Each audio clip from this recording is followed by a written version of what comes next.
Hello, everybody. Welcome to day number 3. How to make money with email. I had to think of what the name of this thing was. That's the whole point. So we were just chatting here before I hit record, and Sarita she's dangerously close to launching, and she had a couple of questions. The question number 1 was, my question is, should I include images in my launch emails? Okay, so I actually have it on my perpetual to-do list to do some larger scale study where I get all of you all to come along with me, and let's try some emails that have images versus non-images. I don't know the answer to that.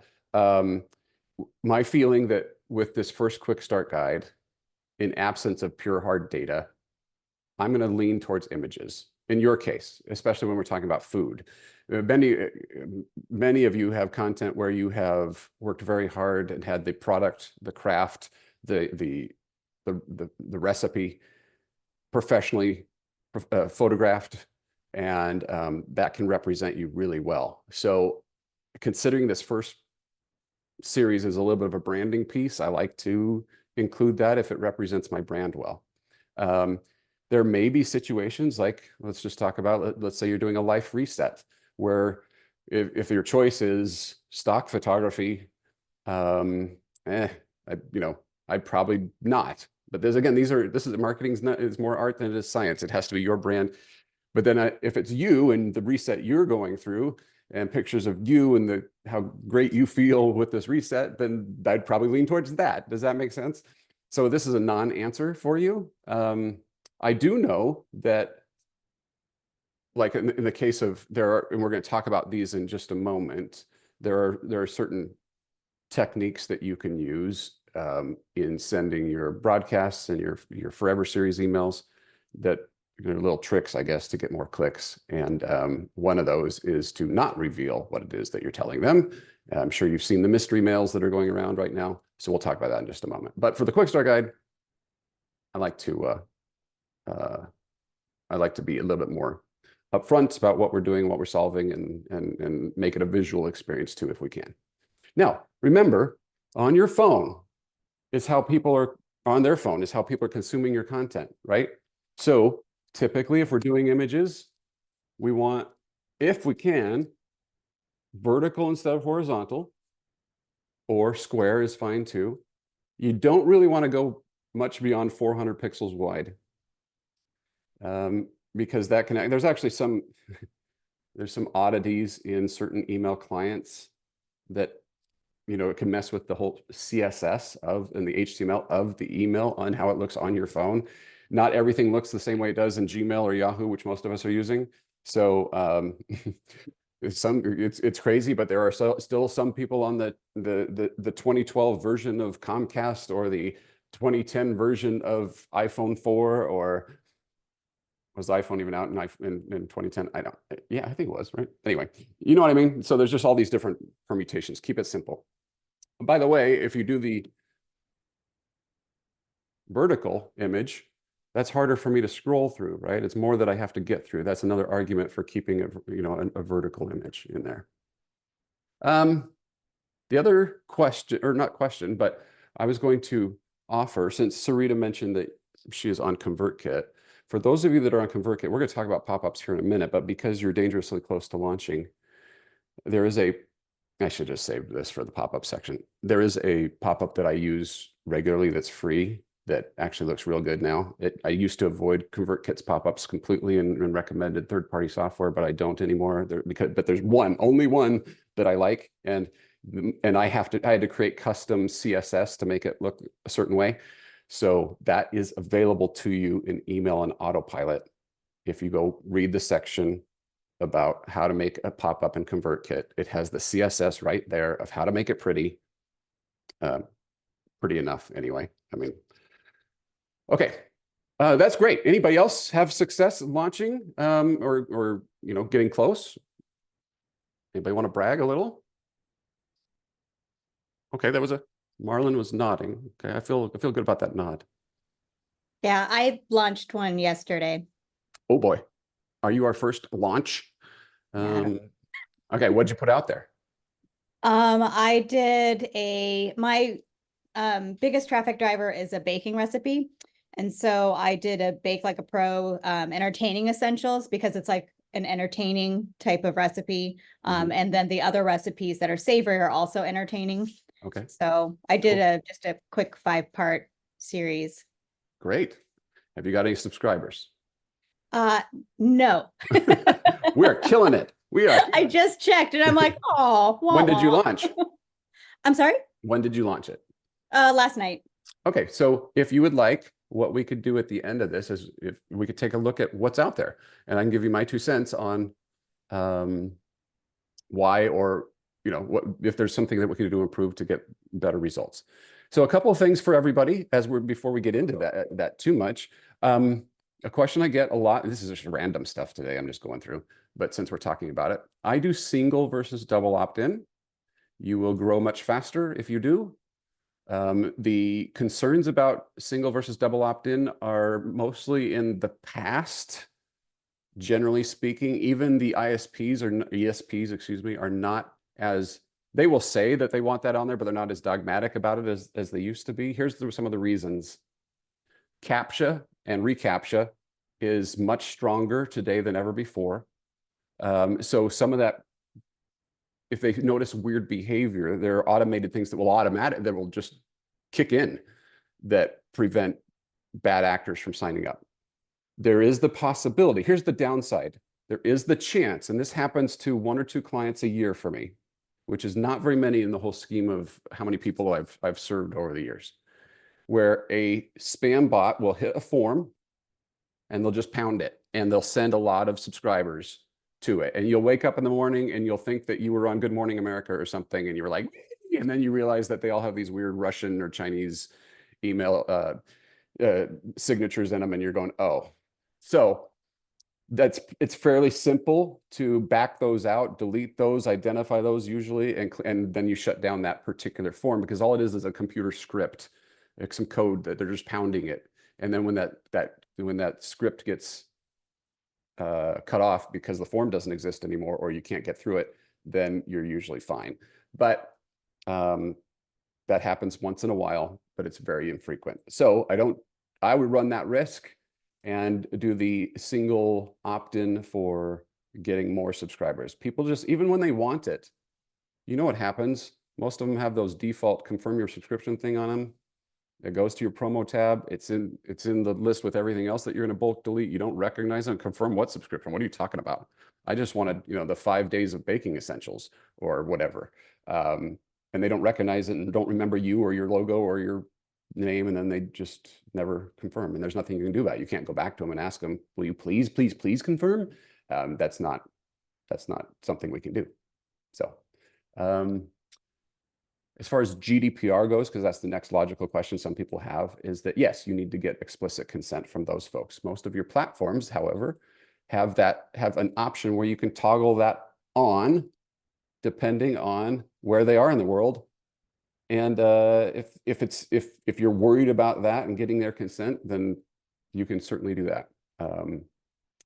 It's usually, look, I'm not an attorney, so consult with your attorney. This is not legal advice about what you should do or not do with GDPR. Okay, there is a whole section in Email and Autopilot if you want to watch that. I created it several years ago, back when GDPR was everybody was really worried about it. You definitely, I am telling you, you should be in compliance. You want to be in compliance with all the laws and things like that. Typically, what you're doing is usually fine, and that's a law that they put into place for the big dogs like Target and Walmart and Amazon and Microsoft and things like that. So anyway, just giving you some context here, but definitely adhere to the rules is what I'm telling you. I'm not telling you not to, okay? What else on that? That's some randomness. Let's get into, well, congratulations on launching. That's got to feel good. Get that going. And then we'll review at the end here if you want. Anybody else want to celebrate anything? Hey, Becky here. Hi, Becky here.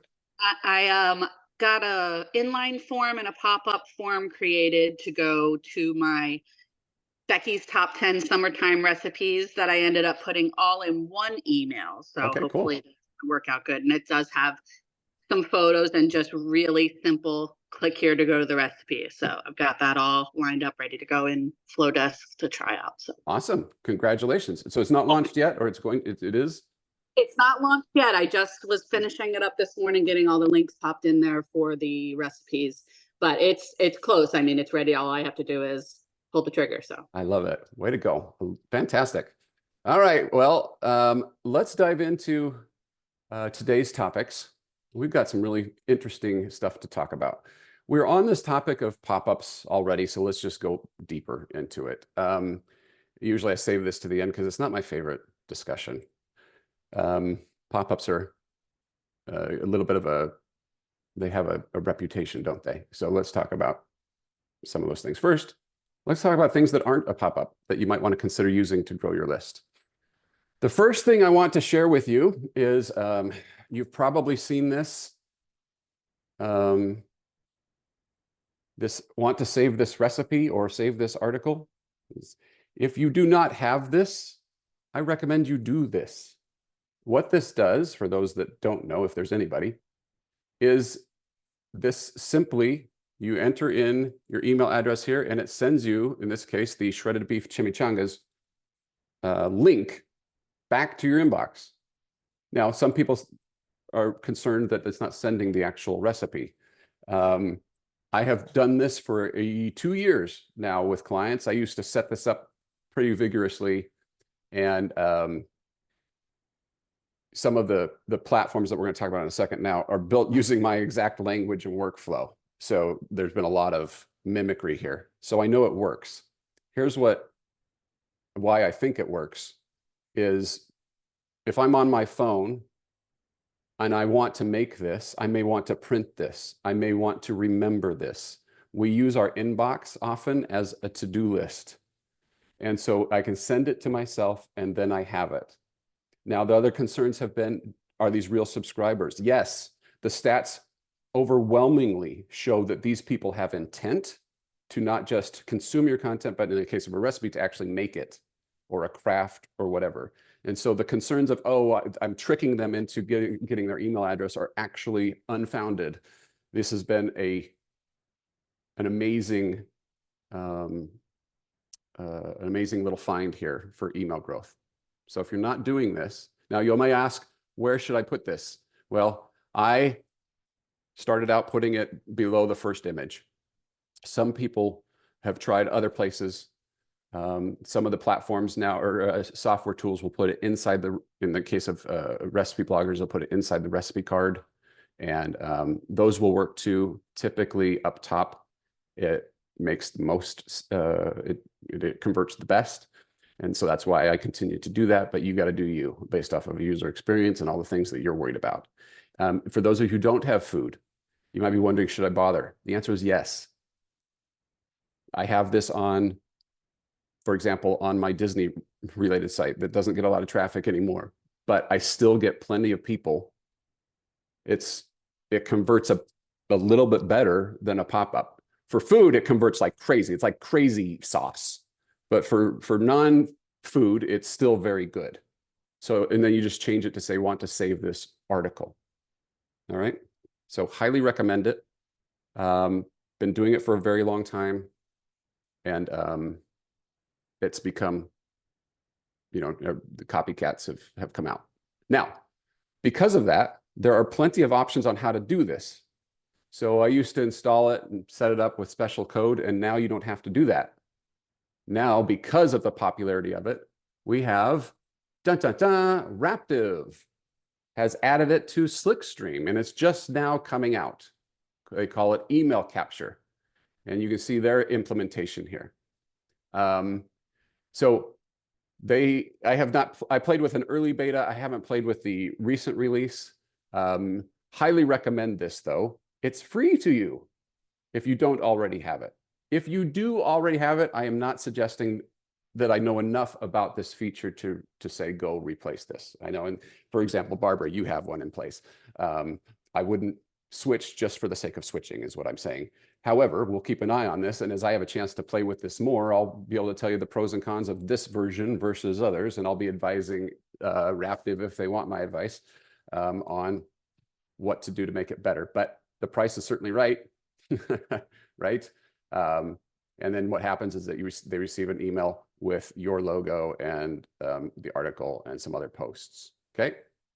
So if you want to start somewhere and you don't have it, how do you get the code feature of Save This Recipe? I don't know when you asked that, but I guess that's what I'm addressing here, Sarita, sorry, is use Slickstream email capture. Or another option, many of you know the folks at NerdPress. They created a version of this that they've added to their, they have a service called Hubbub Pro Plus. I think it's $130. I don't know what is it. It's $130 a year or something like that. I can't even remember. But anyway, it does the same things. And I know that this one works well because Andrew and team came to me and had me do some testing, and they said, how should we do it? And I told them. So I know that this one works well. Look, you can even test it out here on this site. All right. This one will cost you money. So Raptive, Slickstream, free.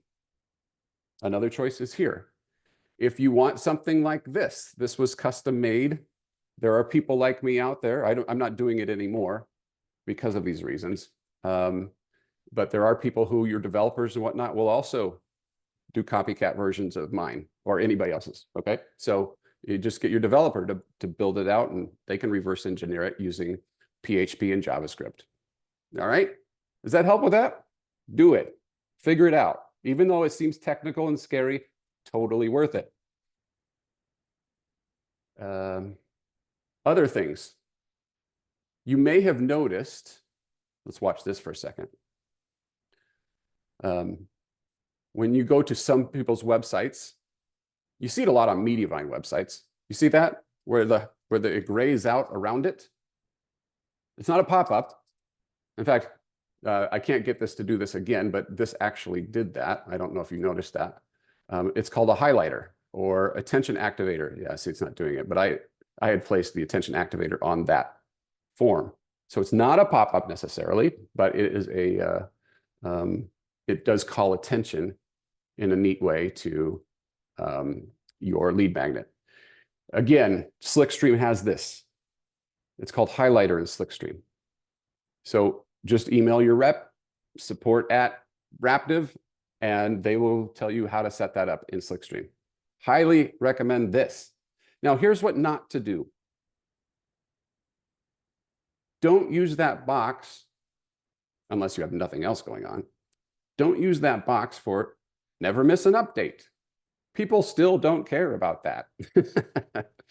Highlight your quick start guides. Your conversion will go much, much higher. Okay. Mediavine websites use this through Mediavine Grow. They have a feature called Spotlight Subscribe. So if you know somebody on Mediavine, many people have got that going. OptinMonster, if you use OptinMonster, it's called Attention Activation on OptinMonster. And then my understanding, and I'm not sure if this is true anymore, but my understanding is that NerdPress also had a version of this if you use NerdPress. Giving you some options there. Oh, sorry, I missed your questions. All right. What do we send after saving the article? Do we add them to the Forever series? Great question. That's my default go-to. Now, probably in your case, Isabel, that's what I would do. However, in Barbara's case, or Jules' case, I would create another sequence that is, I don't know how many emails, you know, one to five, probably 2 or 3 is usually what I do, that invites them to see other saved recipes, because we know that they saved this and they're saving things and they're on the website. We can also show them other saved recipes, and that has worked pretty well. That it's a social proof thing, right? Whatever everybody else is also saving, you're saving this, they're saving that, check it out. So that works. Then I add them to the Forever series. Is it better to use the highlighter on Save This Recipe or on the Quick Start Guide? I assume we shouldn't do both. Usually you can't do both, Jules, depending on the software. I think Slickstream makes it so you have to choose. I've not tested it. I mean, enough to know which is stronger. I believe that the Save This Recipe will probably, this is a gut check here, will probably do you better. simply because it's an easier ask. I'm on this recipe.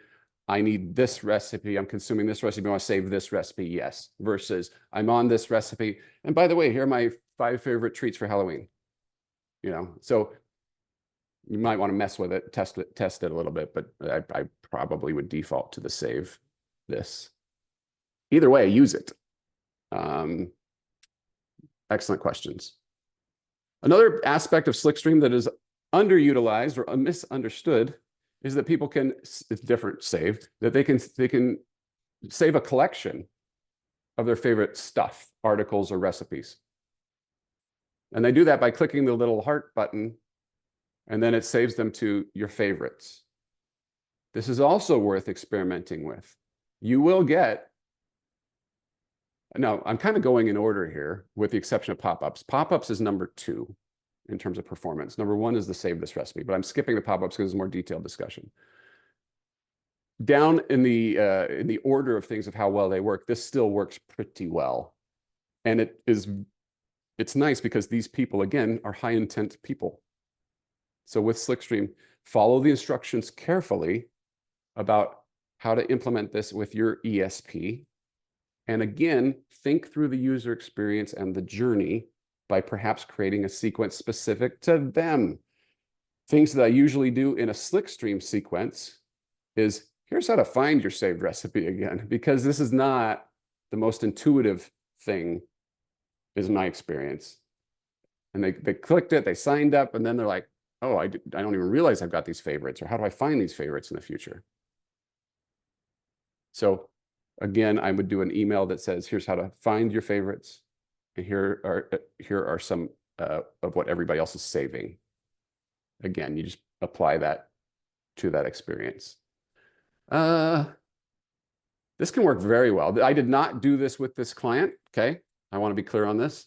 But Heidi at Foodie Crush has had that up on her website as long as I can remember. And this is done by a company called Interact that makes these quizzes. I'm sure you've seen them if you've ever taken any one of these. It's a very simple interface.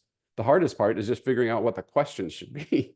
And this will connect to your MailChimp and your MailerLite and your ConvertKit. I don't know about Flowdesk, but it has integrations with many platforms. And it's fairly inexpensive if you get the quiz just right. I'm actually doing some tests right now with the Interact team, specifically related to some food creators that I'm working with, where we're doing some tests to see how to make these faster and what will convert. But a simple, what should I make for dinner? I've got to think, okay, it does work on Flowdesk. Wonderful. Okay, there you go, confirmed. I've got to think in the case of, you've got, like in Isabel, maybe you've got a quiz on productivity. Basically, because I have like confidence building challenge, self-discovery challenge. So I was actually thinking about this and even find the article on how to connect with Flowdesk. But yeah, that would work for my people. Yeah. Or what books to start reading too, that might work. Yeah, I like that. So as you can see, there's lots of different ways. The more that we use our real estate intelligently, we can grow our list in different ways. Like even what Heidi's done here, I can't do this for you, but maybe your developer could. I don't actually know if that works, but it's there, it's prominent, and she's had it there for a long time. So if that's one data point to try, that might be worth considering. So one of the things we're going to look at, if your opt-in is not performing, one of the things is just people don't see it. Nobody actually sees it. It could be message, it could be actually solving a problem. Be lots of things, but it could be technical. People like it's not turning on, or literally people don't find it. So as we use our different real estate in different ways, we put this in front of lots of different options. So do I do pop-ups and all this stuff? Yes. They're different interactions and experiences for your folks. All right, let's get into pop-ups. Okay. Look, I'm not going to spend a ton of time on this, but we need to discuss it. There are 2 reasons that people are worried about doing pop-ups. First, why do pop-ups to begin with? Well, because they work. Historically, they work. They have worked since since they've been in, in play. I mean, we're going on 2 decades here, at least, of pop-ups working. And so we know that they work. I can prove it to you empirically that they work. The whole point is to provide, an option for people to jump on your list. And this just gets in their face. So there's 2 concerns. Number one, people worry about being annoying and a bad customer experience, right? User experience. Number 2 is there's a concern that Google's going to penalize me for doing pop-ups. Let's talk about number 1 first, because it's easiest. Don't be annoying. That's my answer. I'll tell you what's annoying. I go to your website. I don't know you. I land on your site and I immediately get, never miss an update. That's annoying. However, when I land on your website and I start learning about, how I can quit procrastinating, and I'm scrolling through there, and I've been on the site for a little bit of time, long enough to understand what this site is about, and then I get 5 secrets to making most of every single day. Huh. That's actually pretty helpful.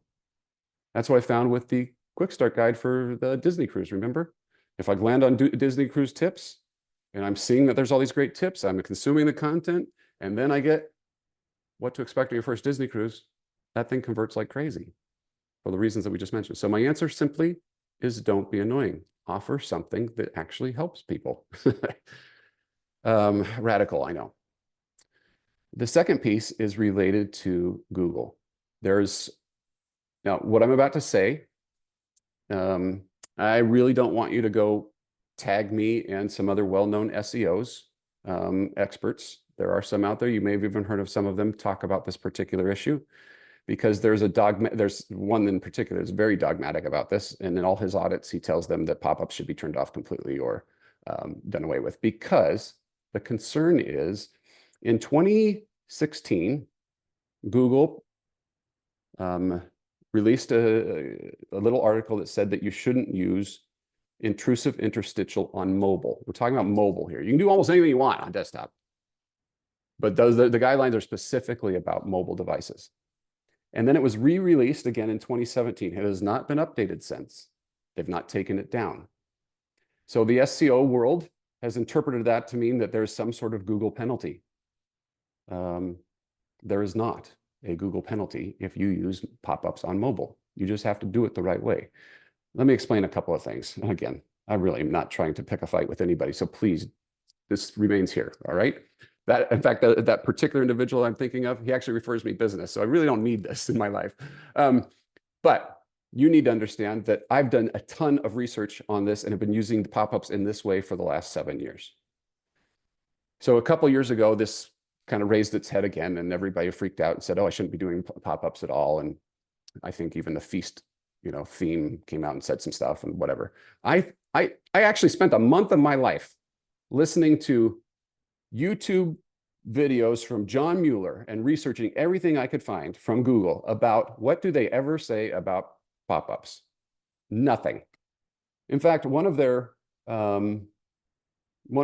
white papers in 2022 that I'm getting into too many details. One of their white papers that they told newspapers like Washington Post and stuff like that, they made something specific for them. And they said, how do you grow your list? And guess what was in there? Pop-ups. So I had James at Raptive contact their Google contact and say, tell us about the technical penalty on pop-ups. And they said, what technical penalty? Look, here's what was happening in 2016 when they released this. The internet in 2014 was about when desktop traffic switched to mobile traffic. Remember that? And what was happening then?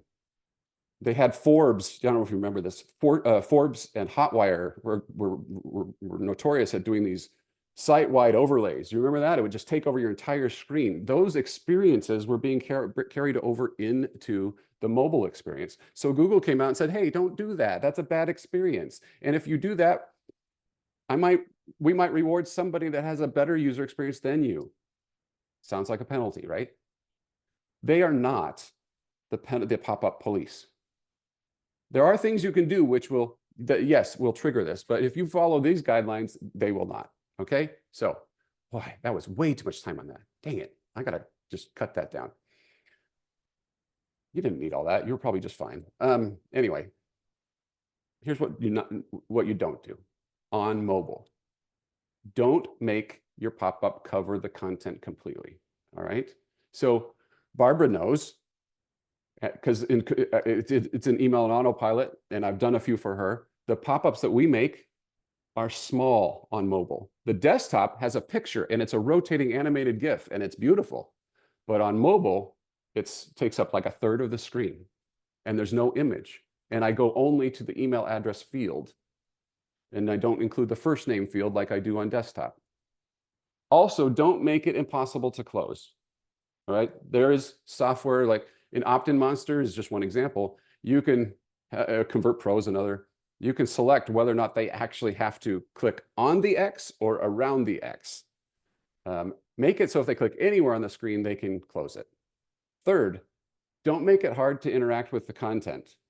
And that really goes to number 4, which is don't show it immediately upon arrival. Allow the user to engage with the content to find out if there's something that they actually want and relate to. 10 to 15 seconds is all you need. I know that sounds fast or to us, but actually if you're on a website, do it sometime. Time yourself for how far you go on a website for 10 to 15 seconds. You actually get pretty far. And then last, don't show pop-ups the user isn't likely to care about. Any questions on that? If you would like an example, and I mentioned this earlier, but this is for, I told Sarita this. If you're using ConvertKit in email and autopilot, I have a special instructions on how to use ConvertKit's pop-up to adhere to these guidelines and to look nice. So I used to not like ConvertKit's pop-ups, as I mentioned. I didn't like MailChimp's. I didn't like MailerLite's. I didn't like any of them that were in with the platform. And the reason for that is that usually it's an afterthought.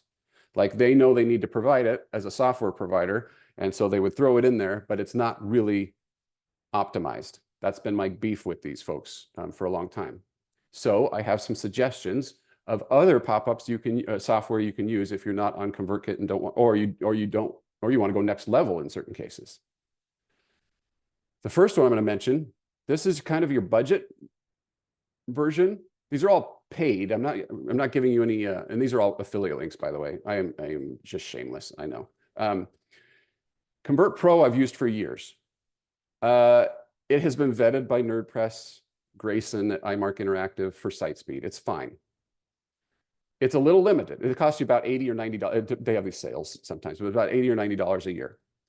And it'll do all the things that I just talked about. It will make a decent looking pop-up that allows you to have different fonts and things, and you can have different CSS. On mobile, it can look different than on desktop. It has other features in there too, things like an info bar across the top. They can do you can do a mat that lays over the top. You can do in-content forms. You can do all these different things. Typically, I'm just doing the modal pop-up with it. It's clunky though. The interface is a little clunky and the stats just don't work. And it's become such an issue for me. I will not use it with my clients that are paying me to help them with this stuff, simply because I have to be able to tell them if they're the conversion stats, and it just doesn't have them. It says it has them, but I can never get them to work. So if you figure it out, great. And they're based somewhere in Asia, and the pop-up's always been fine. It's just the support on that is non-existent. So I'm giving you all the more information than you need. But if you decide you want to go with Convert Pro, I really don't blame you for it. And I have plenty of clients that do. It's a good option. Opt-in Monster is also a good option, but it's the other end of the spectrum. My only beef with Opt-in Monster is that you might have to take out a second mortgage on your house to afford it. It is the granddaddy. It's been around a long time, but many, many big companies use it. And I think that's why their pricing structure is what it is. I think they're catering to larger companies that are e-commerce based. And so you get, if you have a lot of page views, which you probably do if you're in Raptive relative to some e-commerce sites, you can get hit pretty hard with the pricing. But man, it's got good stuff.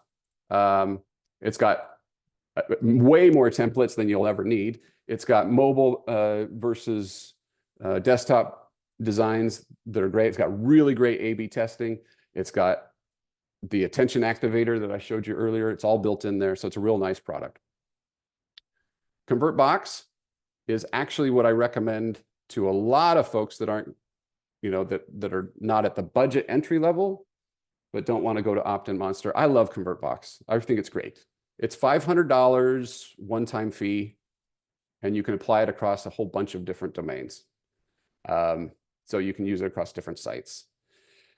And it's a lifetime charge. And the thing I like about it is it really doesn't have very many templates, honestly. It doesn't even have a lot of flexibility with the design, but I'm not a design dude, so I don't care that much. What I care about is functionality. And what this does better than anything else is the A/B testing is so simple and it's so easy to understand. So for example, on this particular pop-up, I tested my family versus 2 other pictures of the ship. And then I ran it for several months. So I had 3 options. And guess what was the clear winner? Apparently people are offended by my toes or my legs or something, because this did not win. I don't understand how. My kids are cute, doggone it. I would think that everybody would want this, but it was far and away just the picture, the close-up of the ship got more people. And I would have guessed the other way. I would have guessed that humanizing it with a family would have been the thing to do. We often don't know. So if you have enough traffic where it's going to be shown at some sort of statistically significant number, then something like ConvertBox is a good way to go. If you're selling products, something like ConvertBox is a good way to go. For those of us who are doing mostly content, you may not need it. Okay. Does that help? Any questions on pop-ups? Wow, that was way too much time on that.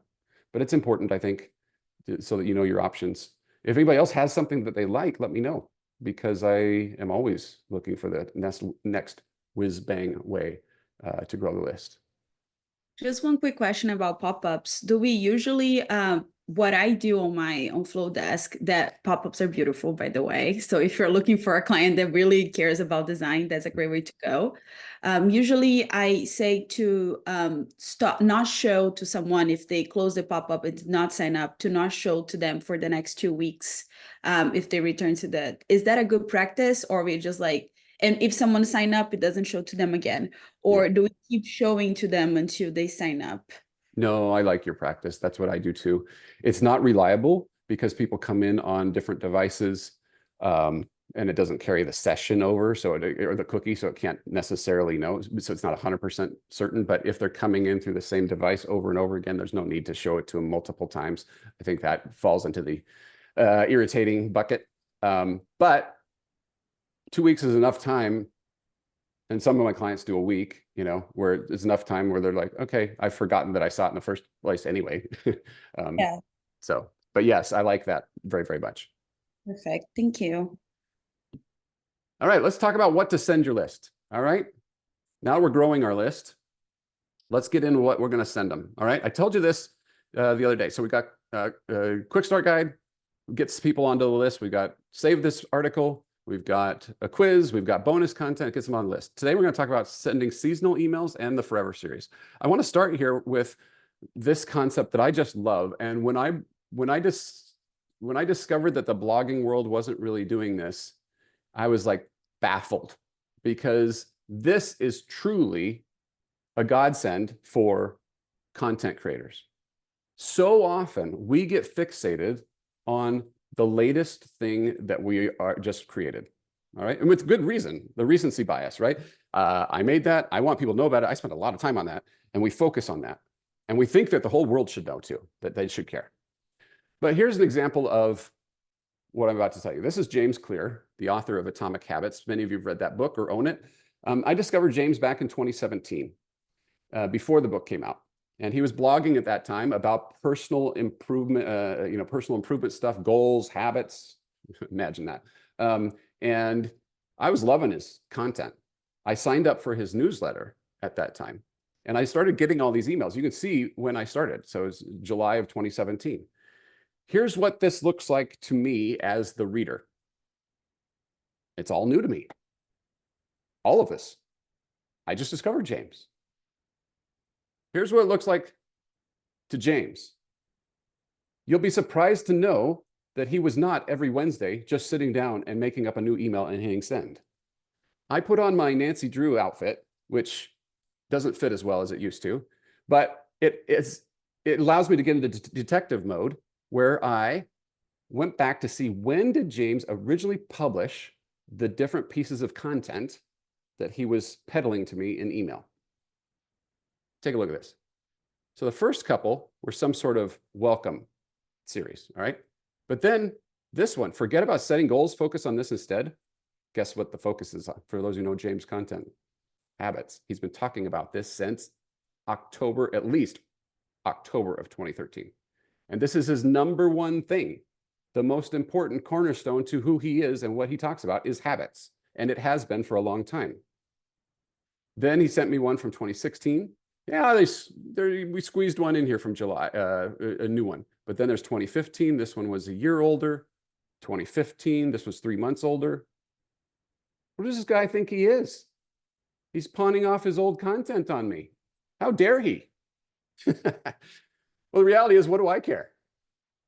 In fact, this is better for me than whatever the latest things he started sending. In fact, I've never really thought about it this way before, but if I started taking his most recent thing, that might be like jumping into, season 5 of Seinfeld, and you're not quite sure who these characters are. You get something out of it, it's kind of fun and everything, but you really get context if you start the series from the beginning and grow with them. Okay, same thing. You have all this great content too. So what if your new channel visitor, site, blog, whatever, discovers you, likes what they see, signs up for your newsletter, and then is able to binge your best content every week going forward? And every week you're sending them back to your channel of choice, where the branding starts to kick in, and they bounce around and they see other great pieces of content relevant to what they're needing. Over time, they start loving you, and they tell all their friends, and then they buy all your stuff, and that's how you get the private yacht. Okay, Forever Series equals private yacht is what I'm saying. So a little bit of hyperbole here, the coolest thing to ever hit email. All this is an automated sequence where you're just thinking through the audience's journey. You're answering the reader's questions before they think to ask. Here's how we do this. First, think of your best content. What is it? Evergreen. Second, put it in the right order and figure out the timing for all of you. You can do a week, once, or send one per week. Add new cornerstone pieces of content in the right spot. Like say you have a new Blockbuster article or whatever, you can put it at the end. James could put his at the end of his series. He could put it at the beginning. He could stick one in the middle. He could move things around. This is a sequence. This is not set in concrete. It's set, but it's not set forever. If something starts to stink, you pull it out. All right. The idea here is that you're the one that should know your readers best and what they're going through.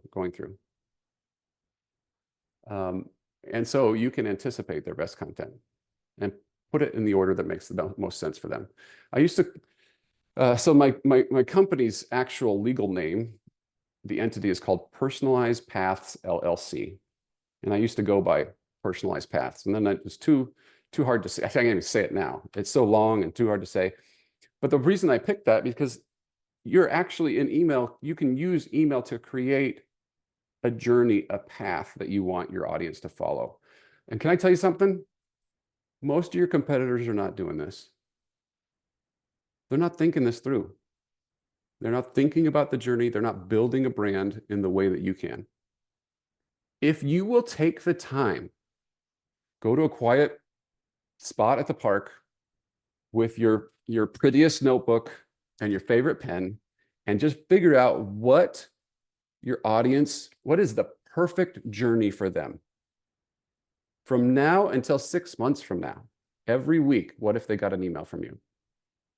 Well, start with the first month because 6 months seems overwhelming. Start with the first month. But imagine that. What would that be like if you knew that you had built that messaging strategy into place? You'll also be saving yourself a ton of time because you're going to write these things once and you're going to set them and things are you're going to kind of forget them. An example. My subscribers that sign up for What to Expect on Your First Disney Cruise. That is not the end of my super deep and infinite knowledge on Disney cruising, okay?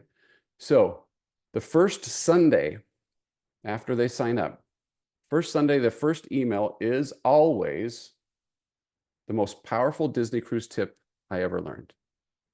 I start with that with email number 1 in the series because it's legit the best tip I've got. This is like, you know, putting on my best pair of jeans when I go on my first date. I'm trying to impress them. 1 week later, the next Sunday, email number 2 is the packing list, what to pack, because everybody needs to know what to pack. Whether they think about it now or think about it later, they need to know. Week 3 is something like how to avoid getting seasick. Week 4 is what happens on Disney's private island. Week 5 is, you know, what to do for pirate night.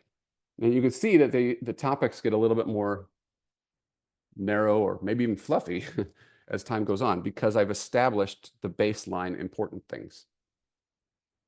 This also trains them to open the next ones by delivering the best solutions to their problems up front. They're going, oh man, when I get an email from Matt, I know it's going to be good.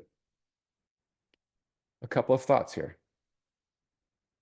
We have at the this Disney cruise example is not the greatest because I'm not really working on it anymore, but we have like 35 weeks of content in the Forever series, 35 weeks of emails in the Forever series.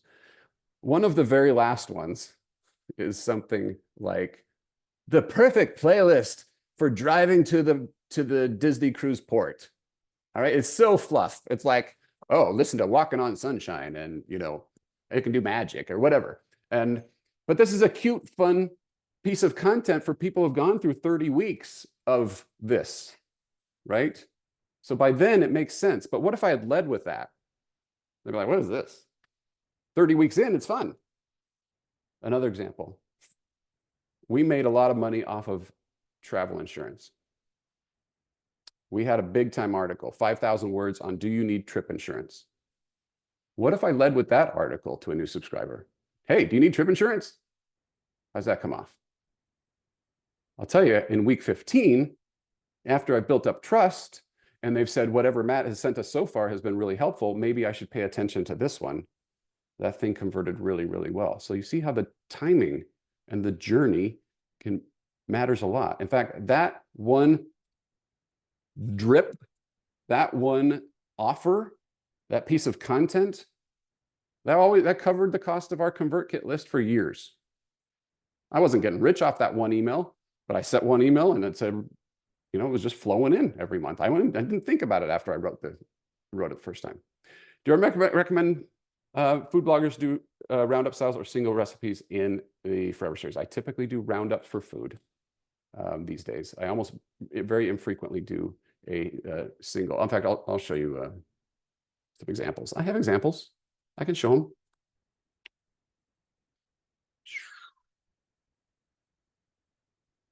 Okay. So if you want an interesting place to start on a Forever series, and I'll share some food here. Okay, Ambitious Kitchen, make these first. All right. So you probably noticed there's a lot of recipes, 2,000. Today I'm giving you the top recipes. They're all-time reader favorites and mine too. And then it's what to make first. Well, for breakfast, you can make that. For lunch, you can make that. For dinner, you can make that. For dessert, you make that. Okay, real simple. There's another way to do it. So Sylvia knows that tacos are evergreen. She doesn't have to do those any particular time of year, so that fits in a Forever series. I don't know where this is in her series, but here she's focusing on the fish tacos, but she also has these others as well. So it's not just one. So it's just different approach.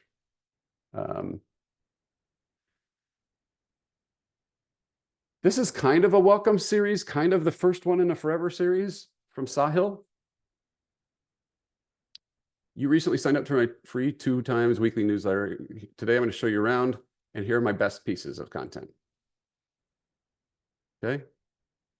Now this is like starting off a Forever series, but there's other things in here like Growfully has must-have hand tools for gardeners. That works any time of the year, even though gardening is very, very seasonal. Yeah, anyway, let me show, actually, let me show you one more. I think this is a fun one. This is the latest one that I'm loving.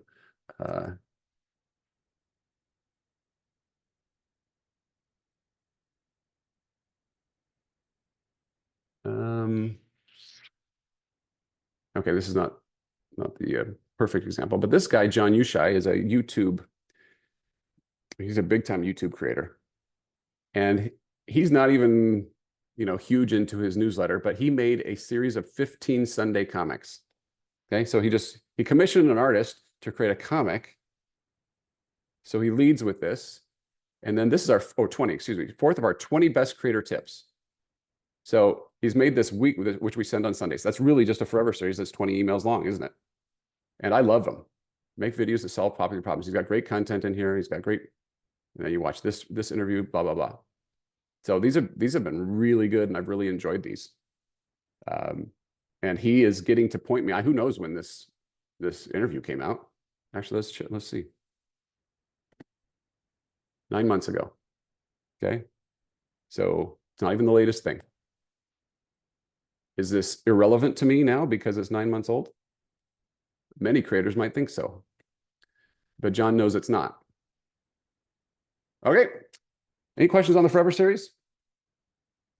How many emails should be in a Forever series? Well, as many as you can stand to keep adding to it. I have friends that have 2 years worth of emails in there. Should they get but if you just have 3, imagine that you had air fryer recipes and you only have enough for 3 air fryer recipes, but you did an air fryer quick start guide and then you had 3 weeks of air fryer. That's still a better converting experience because they have an air fryer. So even the Forever series doesn't have to go forever. If you're in the middle of a hot season like Christmas or Thanksgiving, just pause the Forever series if you want to send more seasonal content. This is not, again, it's not set in concrete here. You just pause it until Christmas is over, and then you turn it back on, and they'll just resume wherever they were in the series. If they're on your Forever series, do you still send them your regular newsletter at the same time? Yes, and that is this. So I'm sending a minimum of 2 emails a week. I'm sending a Forever series email. Maybe that's on Monday, and maybe I'm sending the seasonal weekly newsletter on Saturday. So what does that look like? Well, guess what? It's the exact same thing, except it's it's seasonal instead of evergreen. My favorite, what I'm baking for summer, those types of things. Now, here's a tool for you. I hope this will help one of you. I've just found this to be useful. I'll drop this into the chat for some folks to get organized. Here's the difference about the way I think about seasonal broadcasts. So often, remember I was kind of, again, talking about the what's new concept. The what's new paradigm is only for you and me. Not even your mother can consume all of the content that you are generating. She loves you dearly, but she is not consuming all of your stuff. All right? So if your mom isn't even consuming all of your content, what do you think your readers are doing? So I want you to look at this right here. What I do with this is, and you just come up here and make a copy of your own, and you can edit it. Just come here and say, what day of the week am I going to send my seasonal broadcast? I'm going to send it every Saturday. Okay, what's the first Saturday of the month? I'm going to put it right there. But if I change that to every Sunday, look, it changed all these dates. Okay, so that spreadsheet is built to do that for you. You're welcome. So then what do? What's my reader thinking about right then? That's what matters, not what you just released. And then what problem can you solve for them? Rachel at rachelcooks.com, when I was working with her back in 2018 or 2019, I can't remember, she had an email that says 7 super snacks for the Super Bowl. And in there, she had sliders, dip, salsa. You know the one question that nobody ever asks her about that email? Hey, Rachel, When did you originally publish those sliders? Who cares? The point is, I have a Super Bowl party and I need your best stuff. And it doesn't matter if you made it 5 minutes ago or 5 years ago. She actually, by the way, reruns that same email every single year. She's made a couple slight tweaks, swapped out a recipe here or there, but it's the same email. And guess what? Nobody cares. Nobody's upset about it because they need the Super Bowl stuff when they need the Super Bowl stuff. So should the Forever Series be sent on a specific day of the week or just be on autopilot when they sign up? That's a great question, Isabel. I like to send emails, both seasonal broadcasts and my Forever Series, based off of when my audience is engaged with my content. So in the case of Disney cruising, I found by doing some deep dives into Google Analytics that the most heavily visited times were Sundays and Sunday afternoons in particular. And as I thought about that, I guess that makes sense because that's when people have time to dream a little bit. So I send on Sundays. With food, well, you already know from your stats that it kind of goes Sunday, Saturday, Monday. Those are your 3 big days usually. So I typically will try to build on there. So and so Forever Series might go on Monday because I guess people they're making their grocery list for the week or whatever. I don't know. And then Saturday morning before they head off to Costco or Sam's Club to get their Labor Day goodies or whatever it's going to be. Okay, so that's how I do that. Think about when your audience is engaged, and if you have no idea, then just don't send on Fridays. Especially in food. Oh my goodness, don't send on Fridays. It's amazing the difference if you send on a Friday versus that Saturday morning, because people are going out to pizza on Friday. They are tired. It doesn't matter. You can't change that behavior. I've tried. Okay, so here's my homework assignment to you. Number 1, write 5 Forever Series emails. You write them the same way that you wrote the Quick Start Guide emails. State the problem, tell me the solution to the problem, give them the link. Short, sweet, people don't read, they skim. Number 2, if you are not consistent in sending your seasonal broadcasts, or if you're so focused on the latest thing that you just made, I invite you to build out this schedule. Look how easy this would be from July through the end of the year. Fourth quarter basically fills itself out. I've just got placeholders here, but fourth quarter is easy, right? Just come in, fill these out. You will feel great just by filling out this schedule. And then you can, in this case, is built for recipes, but for those of you who don't have recipes, what link are you going to send them to? All right, just put those in here. Even if you don't write those emails, you will now have a plan for the rest of the year, and you will thank me for that. It feels good. Instead of making it up every week. That's when it falls apart. Okay. I hope that helps. Tomorrow, we're going to get into the nitty-gritty of making money. We're going to start out by talking about Raptive's newsletter ID. What does it mean? How does it work? Why is it important? Even if you think you've heard it before, I need you to hear me tomorrow because this is vital for going forward as a publisher. I firmly believe that. And then we'll dive right into all the other ways of actually bringing the cash in, okay? If you got to go, get out of here. If you want to stick around, I'm happy to look at anybody. And this offer extends to anybody at any time. I'm happy to look at your opt-in, your pop-up, your form, and give you my 2 cents on how you might improve it to get better results. Marlon, I don't know if you want to do that, but if there's something I can look at, drop a link into the chat so I can go find it. But does anybody have any other questions before I get started on that? I have a quick question. Sure. Just real quick. When I'm bringing people in on my quick start guide and on the bonus inline form or whatever I have, am I dumping them into separate segments like a Becky's Top 10 segment and a bonus segment and then merging them with the Forever Series? Or are they coming in and I'm just dropping them right? Like I'm trying to understand how I'm triggering that quick start guide and then how they're ending up in the Forever Series. And you're using Flowdesk? Yeah. How many automations do you get in Flowdesk? Sorry? How many automations do you get in Flowdesk? In the workflow, it seems like you can have quite a few. I haven't really played with doing any type of sequencing or automations, but what Um, I'm seeing is that my initial thing I have to choose is that when this subscriber comes in from my quick start guide, I have to choose which segment I'm putting them in. Okay. The And right now I definition, only have opt-in subscribers and that's it. That's all I've got. I think in the definition of the way that Flowdesk is using those segments, I think you just create a segment called all subscribers or something like that. And then you just Yeah. put everybody into that. And You're then not they actually get the quick start segmenting. guide and then the Forever series starts immediately after. Right. That's Okay. how I would do that. Okay. I don't know if anybody else uses Flowdesk and could chime in on that and help her out a little bit. They automatically create an all subscribers one, but I have Yeah. a newsletter segment that is usually what I do. Just to like weed out people who unsubscribed as soon as they got, you know, like the whatever thing you're offering. But they're pretty like straightforward on that. And if you have any questions, they are very good at answering quickly to emails on the Cool. support. Great. Right. There you Thank go. you. Cool. All right. Anybody else? I have a question. As a food blogger, should we try and include any non-recipe content in the Forever series, or is it better to just stick to the recipes? You know, like kind of contextual stuff like tips and Yeah. That's a great question. Who do you want to be when you grow up? How can you serve people?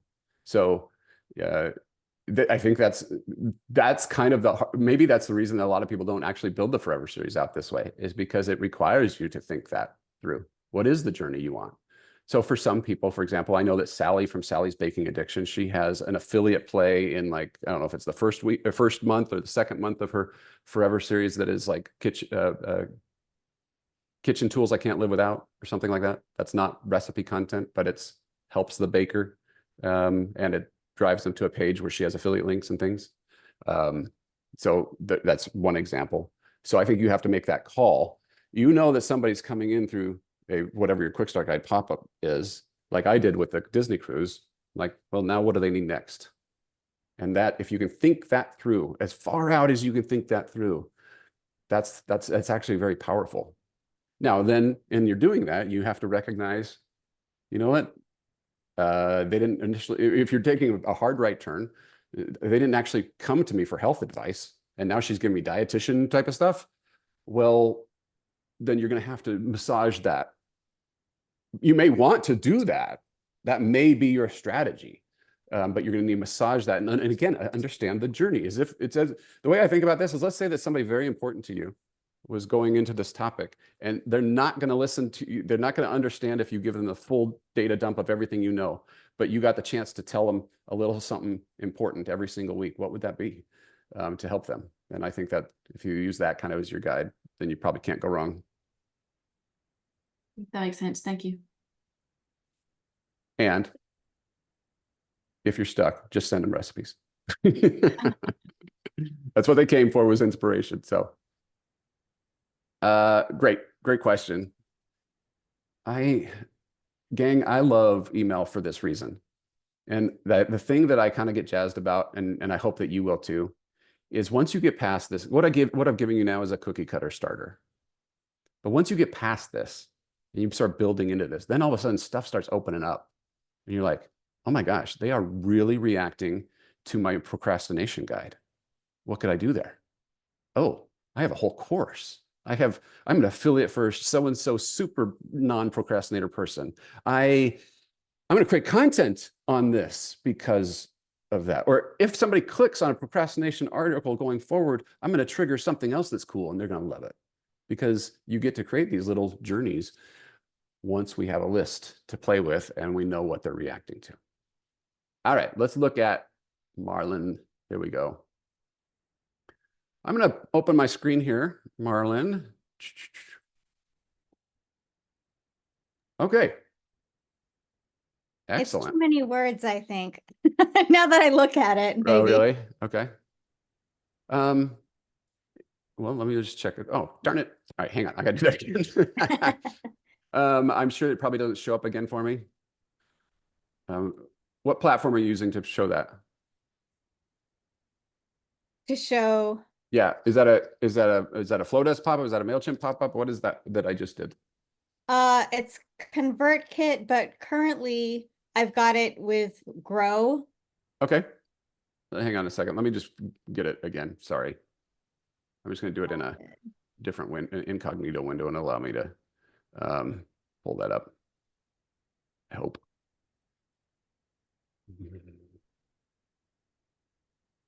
Okay, excellent. All right. So you think that it's too wordy already?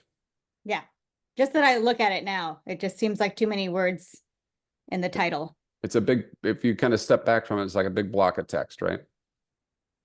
I'm going to not go in any sort of order here, just things that occur to me. Mhm. First, I want to. Let's start with mobile because most of your traffic is mobile. So this is what they're seeing. I have, first of all, we don't need this whole thing here. Okay, Say, yes, I want this, or go, or something simple. Don't use the word subscribe. I don't love the word subscribe. I don't have any proof on this, but my belief is that it is a intimidating word, and it Right. feels like a longer term obligation than we need them to feel. Second, for reasons we talked about, and just go see my guide about the, getting rid of the image, and I'll use the CSS. Bake like a pro. Bake like a pro. What problem am I solving and for who? okay, So I land here because I Googled berry galette, which sounds so fancy. Is it fancy? it's not, it's a rustic pie, so. Okay. Why did somebody land there? What brought them here? What brought them there? Mhm. Because they wanted to make an easy pie for a party. Okay. Yeah, it's less of a commitment of a pie, right? Then it's not like baking a pie, but it's seasonal and it's delicious. So what do we know about them? That they're willing to bake. That Mhm. in this case, it's probably during this, time of year. All right. And so now we have this series that's about baking like a pro. So it's for aspiring bakers to bake more and bake better, right? Mhm. Okay. First of all, we're going to go with that hook. We're going to go with that hook. I would encourage you to think about one that is just more recipe inspiration based. Okay, That is literally like, here's what to make. So imagine Thanksgiving. If this was Thanksgiving and you had Bake Like a Pro, I don't need a Bake Like a Pro. I just got to survive Thanksgiving. I need to know what to make, right? right. So same concept, maybe for the berry galette person. Okay, Now, if we're going with Bake Like a Pro, then I'm probably going to say some power words in here, something like 5 secrets to bake like a pro. And then maybe in my sub, my normal font, I might say free email bonus. They don't need the entertaining essentials for beginners. They don't need the email course words. They don't even need the word. I mean, I'm going to put free in there, but I'm going to make it smaller. Free email bonus. And then I might say 5 days of recipes, tips, and tricks. Something simple. okay, Super short. But we want that hook to feel like a magazine article, headline. A magazine would not list all of this. right, okay. Other tricks you can do, you can make this an animated graphic, an animated GIF over here, if you'd like. ConvertKit allows that. You can upload that. To do that, just Google animated GIF maker. Click on the top. Take 3. You don't want more than 3. It'll be too big of a file. You take 3 images and you upload them here like this. And then it will allow you to go 1, 2, 3. And then you can sort them. And then just follow the steps. Here's my suggestion though. You want to make sure that the file size is down around 300K. All right. If it's too big of an animated GIF, then it'll take too long for it to load in. That'll only work on desktop anyway, but it's still a nice experience. And so you could show something with chocolate and something with berries, visual things, super visual things. Okay, cool. All right, cool. Oh, Paleo Running Mama. Yeah, client of mine. Let's see. Thank Is this you. the one? Is this the one we made? She is one of my favorite food bloggers. I literally was like, her blog was almost a religion for me during COVID. I gave that woman so many sessions. Yeah, that's awesome. So anytime I want to check something on mine and say, let me see if this looks professional, I always go to her blog to Yeah, like that's compare great. what she's doing. She's still using the same thing that we created. It's pretty good. Yeah, I sign up to see how her Forever series is and like get some inspo on what she's doing with Yeah. copy and everything. Yeah, that's awesome. See right here, Marlon, this Yeah. is exactly what I was telling you about. Free email bonus, tips and tricks to make almost word for word. Man, I am a one-trick pony, aren't I? Exactly. It worked. So That looks great. And actually, I was going to ask if you had some examples of Forever series that would be like good examples. So I'm going to sign up for hers to check it out. Sure. So this is actually right here, this pop-up. This, I think, this has been back several years and she hasn't changed it, but I think this was Convert Pro. Actually, maybe it's Thrive Leads. Anyway, it's very similar. But if you're wondering what, but Convert Pros end up looking a lot like this. Yeah, I'll give you some more examples if you want. Megan at Culinary Hill does a real nice job. Well, Amy at House of Nash Eats. I mean, that's probably enough just to get you started. I could go on and on, but especially in food, there's plenty of, let's see what happens here. Amy's top 10. Becky, look at that. I like it. That looks good. Friends, fun, friends, family. Here's an example of the animated GIF in action. And then if we look at it, what it looks like. So again, it's very minimalistic on mobile.